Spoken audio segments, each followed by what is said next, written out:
My Father sent me to this world to reveal His loving kindness to the children of men. But those to whom I first came have refused to receive me. True indeed.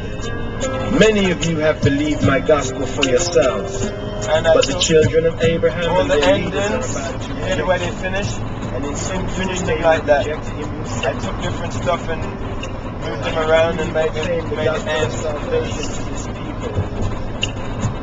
I have told them of sonship with joy, liberty, and life more abundant in the Spirit. My Father has done many wonderful works among these fear-ridden sons of men. But truly did the prophet Isaiah refer to this people when he wrote, Lord, who has believed our teachings? And to whom has the Lord been revealed?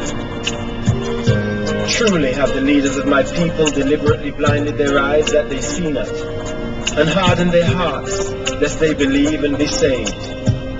All these years have I sought to heal them of their unbelief, that they might be recipients of the Father's eternal salvation. I know that not all have failed me. Some of you have indeed believed my message. In this room now are a full score of men who were once members of the Sanhedrin, or who are high in the councils of the nation. Albeit, even some of you still shrink from open confession of the truth, lest they cast you out of the synagogue. Some of you are tempted to love the glory of men more than the glory of God.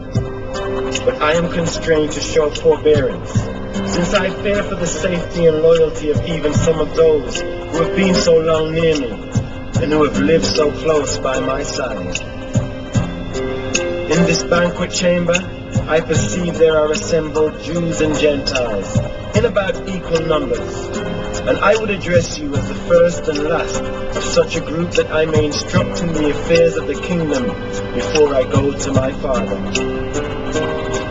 He who believes this gospel believes not merely in me, but in Him who sent me.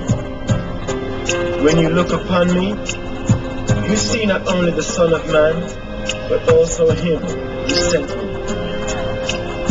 I am the light of the world, and whosoever will believe my teaching shall no longer abide in darkness. If you Gentiles will hear me, you shall receive the words of life, and shall enter forthwith into the joyous liberty of the truth of sonship with God.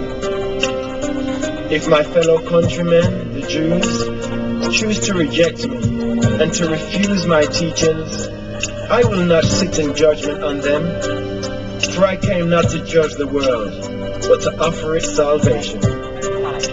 Nevertheless, they who reject me and refuse to receive my teaching shall be brought to judgment in due season by my Father, and those whom He has appointed to sit in judgment on such as reject the gift of mercy and the truths of salvation. Remember, all of you, that I speak not of myself, but that I have faithfully declared to you that which the Father commanded I should reveal to the children of men. And these words which the Father directed me to speak to the world are words of divine truth, everlasting mercy, and eternal life. But to both Jew and Gentile I declare, the hour is about come when the Son of Man will be glorified. You well know that, except a grain of wheat falls into the earth and dies, it abides alone. But if it dies in good soil, it springs up again to life and bears much fruit. He who selfishly loves his life stands in danger of losing it. But he who is willing to lay down his life for my sake and the Gospel's shall enjoy a more abundant existence on earth, and in heaven, life eternal. If you will truly follow me, even after I have gone to my Father, then shall you become my disciples, and the sincere servants of your fellow mortals. I know my hour is approaching, and I am troubled. I perceive that my people are determined to spurn the kingdom, but I am rejoiced to receive these truth-seeking Gentiles who come here today inquiring for the way of light. Nevertheless, my heart aches for my people, and my soul is distraught by that which lies just before me. What shall I say as I look ahead and discern what is about to befall me? Shall I say, Father, save me from this awful hour? No, for this very purpose have I come into the world, and even to this hour. Rather will I say and pray that you will join me. Father, glorify your name. Your will be done. All this has not happened for my sake, but for yours. I know of a certainty that the Father will receive me and accept my mission in your behalf. But it is needful that you be encouraged and be made ready for the fiery trial which is just ahead.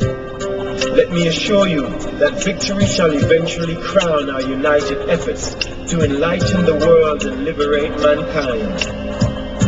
The old order is bringing itself to judgment. The prince of this world I have cast down, and all men shall become free by the light of the Spirit which I pour out upon all flesh after I have ascended to my Father in heaven. And now I declare to you that I, if I be lifted up on earth and in your lives, will draw all men to myself and into the fellowship of my Father. You have believed that the Deliverer would abide on earth forever, but I declare that the Son of Man will be rejected by men, and that he will go back to the Father. Only a little while will I be with you. Only a little time will the living light be among this darkened generation. Walk while you have this light, so that the oncoming darkness and confusion may not overtake you. He who walks in the darkness knows not where he goes. But if you will choose to walk in the light, you shall indeed become liberated sons of God. And now all of you, come with me while we go back to the temple, and I speak farewell words to the chief priests, the scribes, the Pharisees, the Sadducees, the Herodians, and the benighted rulers of Israel.